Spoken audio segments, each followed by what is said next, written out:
pela manutenção e hoje voto pela transformação na 11ª turma, porque a situação efetivamente mudou. E o pedido de vista não vai me tirar esse convencimento. Com Vossa Excelência.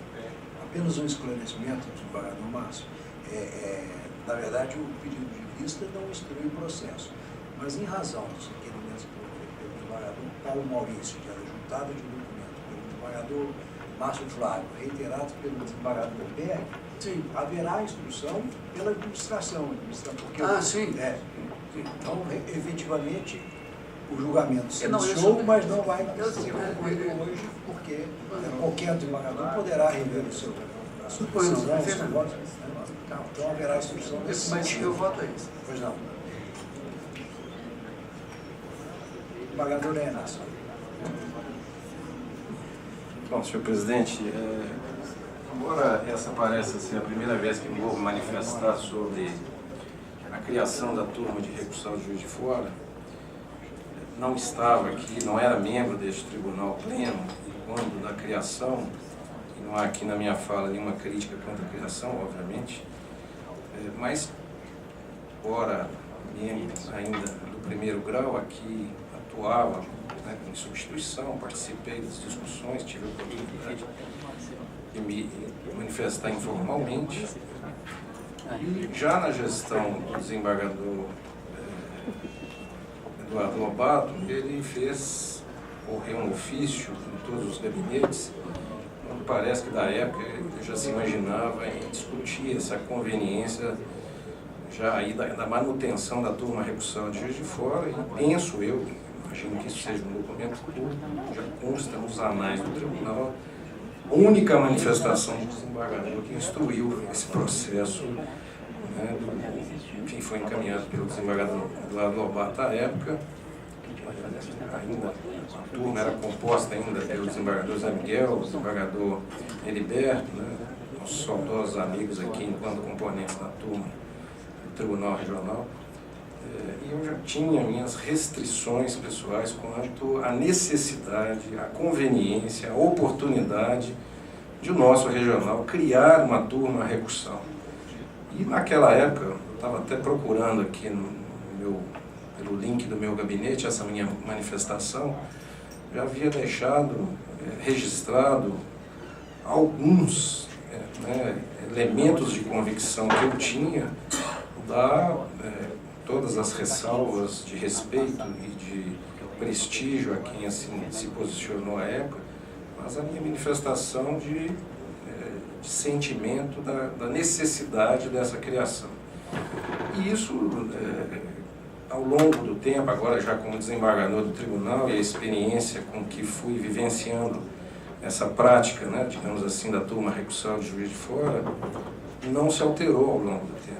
Infelizmente, talvez, né, fiz até estudos, né, a esse respeito, li alguns artigos, principalmente sobre o acesso da jurisdição, me vali, inclusive, de algumas lições da professora Adriana Goulart de Sena sobre esse assunto, que muito me preocuparam, e digo que fiz isso porque, na época que o processo, digamos, anterior, que não é esse, digo muito claramente que não confundo o processo anterior, tenho um corte muito claro a respeito desses dois processos, o que fundamenta os dois processos, daí a minha não preocupação de estar desrespeitando a resolução do CNJ a respeito. Entendo que os processos são completamente distintos, não porque, diferentemente porque o presidente mandou separá-los, acho corretamente, mas enfim, já tinha essa convicção plena da completa desnecessidade da criação de uma turma descentralizada no Tribunal Regional do Trabalho de Minas Gerais, pelos vários fatores que já foram apontados aqui antes, e me preparei, inclusive, para votar nessa sessão tão referenciada aqui anterior, em que se julgou o processo, que opinou-se, né, decidiu-se pela manutenção da turma recursal, exatamente fazendo todo esse estudo, todas essas pesquisas, analisando todo o manancial de prova que existia naquele processo. E não mudei a minha convicção já naquele primeiro momento. Não participei da sessão de julgamento porque, em razão de compromissos oficiais, digamos assim, do nosso tribunal, membro da Comissão de Trabalho Escravo, que aqui tinha, estava no dia da sessão em Fortaleza, participando em nome do tribunal de evento naquela localidade, não pude me manifestar. Então, por isso que eu digo que, oficialmente, é a minha primeira manifestação. E ao longo desse tempo, e principalmente agora, né, tenho a forte convicção, e agora com mais ênfase ainda, em razão da nossa realidade econômica e da realidade econômica do país, de que se já não era, né, justificável a criação da turma descentralizada em Juiz de Fora, ou em qualquer outra parte do estado de Minas Gerais, não obstante a sua dimensão geográfica, acho que agora essa convicção ainda se torna mais forte. Então, por isso, eu, respeitando todo o trabalho que é feito em Juiz de Fora, preocupado com a situação dos servidores, mas nós estamos mexendo com a administração pública e a administração pública tem que zelar bem pelo dinheiro público. Acho que neste momento, como já desde o momento da criação, deveríamos não ter realizado a descentralização de jurisdição do TRT. Então eu peço vênia e acompanho o voto de Vossa Excelência pela, digamos, criando um aforismo aqui, a recentralização da turma recursal de Juiz de Fora. Eu indagaria aos desembargadores mais antigos, ao doutor Paulo Maurício e ao doutor Manuel, que ambos estão com, o doutor Manuel está de licença e está com um compromisso. O doutor Paulo Maurício também está com um compromisso impostergável e necessitam sair. Perguntar aos senhores excedem a vez de voto. Não tem problema. Eu vou ter que vista também. Vossa Excelência é a vista. Doutor Manuel. Presidente, eu agradeço os colegas e se no próximo mês estarei de férias, estou de licença. Se fosse votar com o coração, votaria pela manutenção, trabalhei em Juiz de Fora, fiz grandes amizades lá, mas eu acho que um momento é outro e eu acompanho integralmente o voto de Vossa Excelência.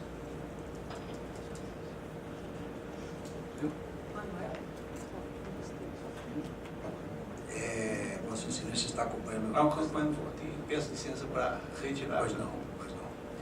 Desembargador Jades. Senhor presidente, dado adiantada a hora, a votação não vai poder ser concluída nessa sessão, porque houve pedido de vista, pedido de esclarecimento.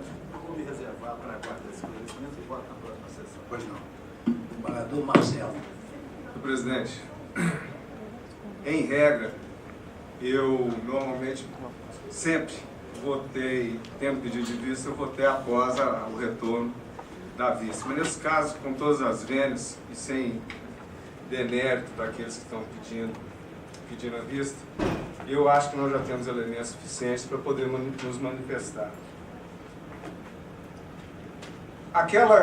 Só fazendo uma pequena lembrança, né? No final de 2013, em novembro de 2013, provocados pelo tão corregedor, ministro Ives Gandra, o tribunal foi instado a se manifestar sobre a conveniência e oportunidade de manter a turma recursal de Juiz de Fora. Naquele momento, em novembro de 2013, a sugestão da presidência era de que se aguardasse uma decisão do Conselho Superior da Justiça do Trabalho e, após essa decisão, o tribunal se manifestaria atendendo aquele pedido do ministro Ives. Então, por sugestão minha, que acabou sendo acolhida à unanimidade, foi criada uma comissão para poder exatamente qual o fundamento. Não é correto, no meu entendimento, que, estando um órgão fracionado no nosso tribunal, sob exame no Conselho Superior da Justiça do Trabalho e também no Conselho Nacional de Justiça, que o próprio tribunal não se manifestasse quanto a isso. Era um órgão nosso, não cabia transferir para um outro resolver. E foi criada a comissão com 3 membros, funcionou no primeiro semestre de 2014. O segundo semestre de 2014, nós passamos 4 meses sem ter notícia nenhuma dessa comissão aqui. Só em novembro de 2014 é que voltou, porque um dos membros estava viajando, tinha interesse na matéria, 4 meses essa matéria não veio ao pleno.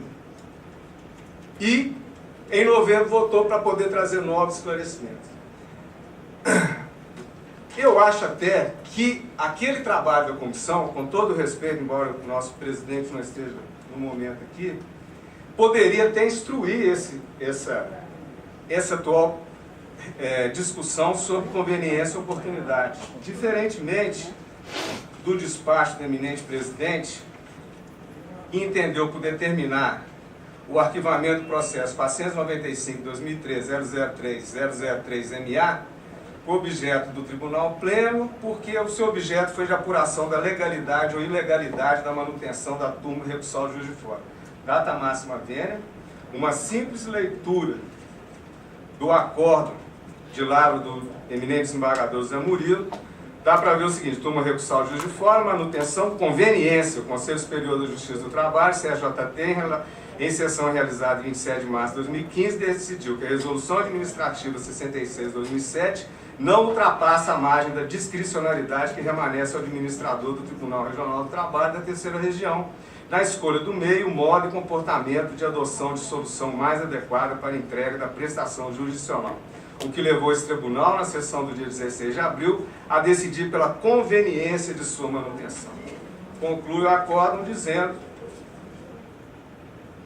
pelos fundamentos expostos, notadamente o teor da solução CSJT acima referida, não vislumbro óbvio se a conveniência e oportunidade da manutenção.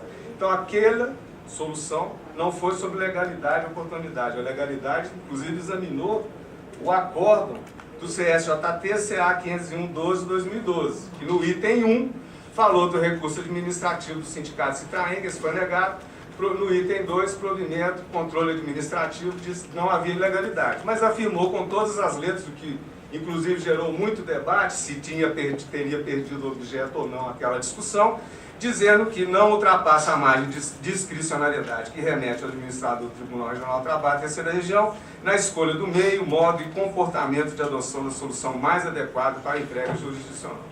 Estão dando cumprimento a uma provocação de desembargadores que não era a do ministro corregedor que a gente deveria responder.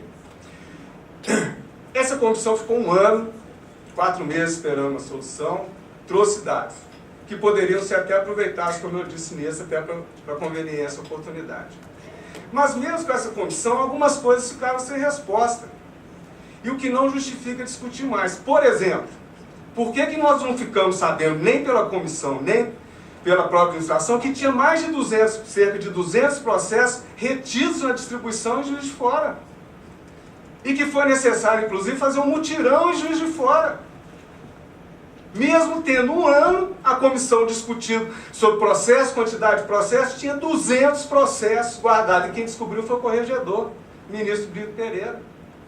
Então, a turma recursal de justiça descolou tanto que ela tinha distribuição dela. E o controle dela sobre a distribuição, isso à margem da administração. Quem descobriu foi o corregedor. Isso aqui ninguém ficou sabendo. Foi muito pouco discutido, porque houve a solução pela presidência com referentes do órgão especial do qual integrava vencido, eu fiquei, e também o doutor Renault. Então, criar a comissão para mais dados, eu acho absolutamente desnecessário. Os dados que nós temos, tanto pela decisão do CSJT, que inclusive afirmou o seguinte: analise que a conclusão aqui firmada não deixou de considerar os estudos apresentados pelas coordenadorias de controle e auditoria de orçamento e finanças desse Conselho, os quais dão conta de que, aspas, o custo do processo julgado na turma recursal de Juiz de Fora se revela como elemento desabonador à sua manutenção. Isso em 2014, perdão. Ocorre que há outros elementos igualmente relevantes que devem ser sopesados. Foi onde discutiu a alternativa. Então esse quadro do custo já estava lá. Hoje nós temos também dados aqui, perdão, da diretoria de orçamento, que informa sobre o custo da manutenção de Juiz de Fora e o custo de um processo aqui. Eu tive a oportunidade de manifestar naquela sessão do dia 16 de abril, primeiramente de dizer que eu iniciei minha atuação aqui no tribunal como desembargador exatamente na turma recursal de Juiz de Fora.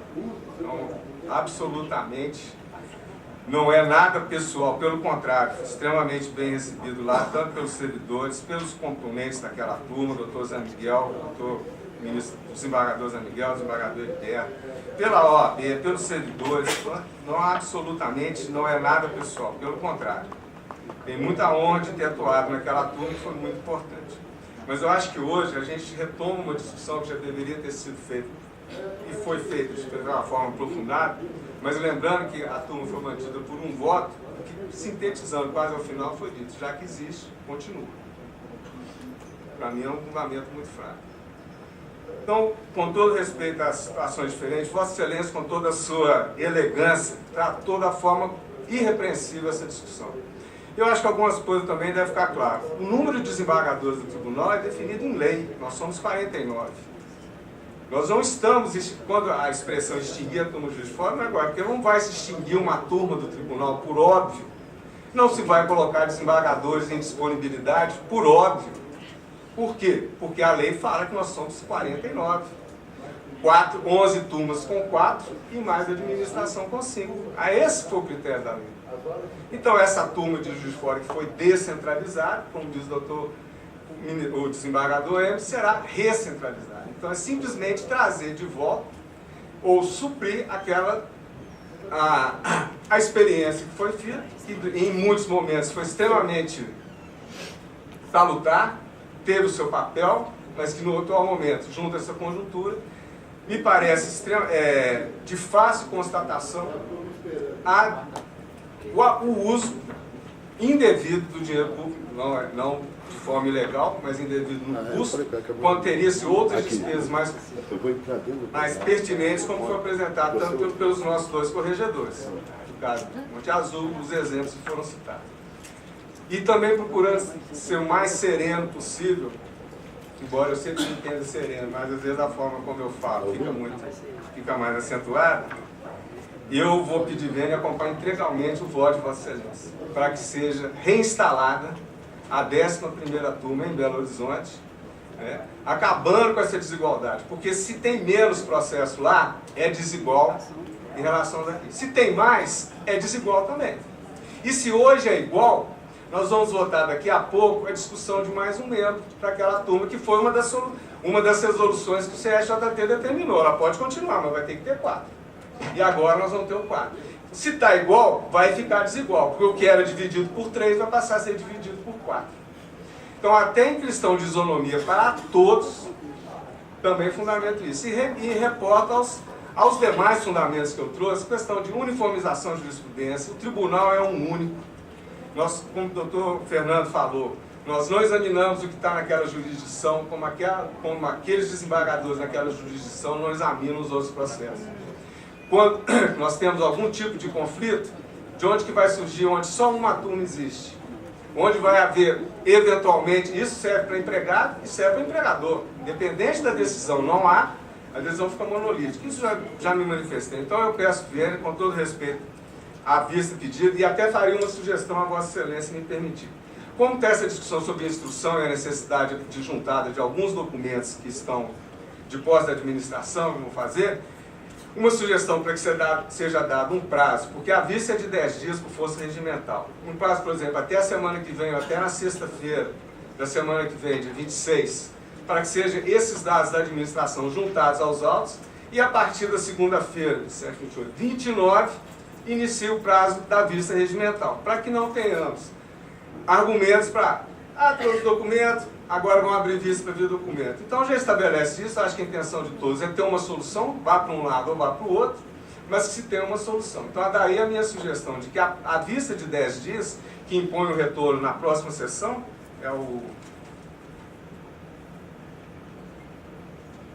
111. Não, está previsto, o doutor César com certeza sabe o número. 111. 111. Ele impõe os 10 dias. Então a minha sugestão, a administração apresenta a documentação reivindicada pelos desembargadores vistores ou e mesmo pelo desembargador Paulo Maurício da Comissão de Orçamento até na próxima sexta-feira, e a partir da segunda-feira, dia 29, inicia o prazo de 10 dias para todos os desembargadores que fizerem vista desse processo. Eu particularmente já me sinto preparado para a instrução, acho que não haverá documentos novos ou qualquer elemento novo, porque a lógica continua, a jurisdição continua a mesma, a distribuição de processos continua a mesma, o custo observada a ordem inflacionária, também continua o mesmo. Então, acompanho Vossa Excelência com essa sugestão de delimitação de prazo para apresentação dos documentos para instruírem a peça e, posteriormente, a vista dos desembargadores. Muito obrigado, presidente. A ideia de Vossa Excelência é muito boa, só acho que a data do dia 26 ficou complicada, porque não dá tempo, se eu coloco o dia 26 e não entrego o pé de uma prorrogação, eu não consigo colocar no outro problema. Então, eu pensei em deixar no dia 22 para a administração juntar diretoria de orçamento e finanças e juntar esses documentos. E, posterior a juntado, aí a perfeito, vista já até mais, concedida. quanto mais cedo, melhor. E outra coisa, senhor presidente, nós vamos ter sessão no dia 8 de setembro mesmo? 8 de setembro. Está confirmado. Muito obrigado. Pagador Fernando Nunes. Presidente, eu já falei, inclusive, quero me excusar pelos excessos e por ter até me antecipado a Vossa Excelência, que eu entendi naquele momento que não tinha nenhum voto e eu quis me manifestar. Mas então é isso, eu acompanho o voto de vocês. Pagador José Eduardo. Eu acompanho o voto de Vossa Excelência. Pagadora Mônica. Eu também acompanho o voto de Vossa Excelência e queria só fazer coisas muito breves, dizer coisas muito breves. Eu acho que a questão da economia é uma questão de uma economicidade da manutenção de Juiz de Fora que é insolúvel. Insolúvel. Não há como acertar a igualação da condição de Juiz de Fora a Belo Horizonte. Fala isso com muito pesar, porque eu preferia que Juiz de Fora não tivesse sido criada por razões de ordem de compreensão da história do tribunal, que são muito minhas, muito pessoais minhas, e que eu sei exatamente quais são elas. Sei onde se deu a criação do Juiz de Fora, sei em que estado a minha vida estava lá. Então eu entendo muito bem as razões políticas que levaram à criação do Juiz de Fora, e essas razões políticas, elas foram tomadas sem nenhuma avaliação de impacto dessa medida dentro de um médio ou de longo prazo. A equiparação da distribuição é impossível, não é viável, não importa se é para mais ou se é para menos, ela nunca se dará de forma exata. E isso é um problema que, para as pessoas que estão de fora, eu entendo a legitimidade da sustentação do município de fora, de todos, os alunos, das escolas, é claro que é bom ter uma turma de Juiz de Fora, não tem dúvida nenhuma quanto a isso. Mas há questões que são do tribunal, da manutenção de Juiz de Fora lá, ligado ao nosso trabalho, ligado aos custos que ela representa, que são necessariamente maiores que os nossos, e vão ser sempre maiores que os nossos, até pelo custo dos desembargadores daqui de ter que ir para lá. E os senhores vão dizer, não, mas isso é uma questão pessoal. Isso não é uma questão pessoal. Isso é uma questão institucional, que diz respeito à categoria dos juízes inteiro. Eu não fui a Juiz de Fora porque eu não ia, com 26 anos de carreira, deixar o meu marido com 80 e tantos anos aqui e a minha carreira, que legitimamente eu exerço como professora da faculdade. Isso não é uma questão pessoal minha, isso é uma questão da carreira dos juízes. E não é justo que você ponha um juiz na estrada para ele ser juiz lá e aqui também, porque Juiz de Fora não tem a sessão de rescisória e não tem o pleno. O juiz de um tribunal é juiz desta unidade central, é aqui que ele julga. Os processos de competência derivada aos recursos são julgados lá, mas ele continua sendo juiz deste tribunal, cujo centro está em Belo Horizonte e onde se realizam as sessões do pleno, as sessões do órgão especial e as sessões das turmas especializadas, rescisória, mandado de segurança e tal. Então, é preciso que as pessoas que estão em Juiz de Fora e que o público em geral, eles entendam uma situação que é uma situação da nossa administração e de custos dela que se agravam tendo em vista a nossa situação de país hoje, as dificuldades que são próprias dela. Então, é um agravamento de uma situação que nunca foi tranquila. E eu disse isso quando votei no ano passado.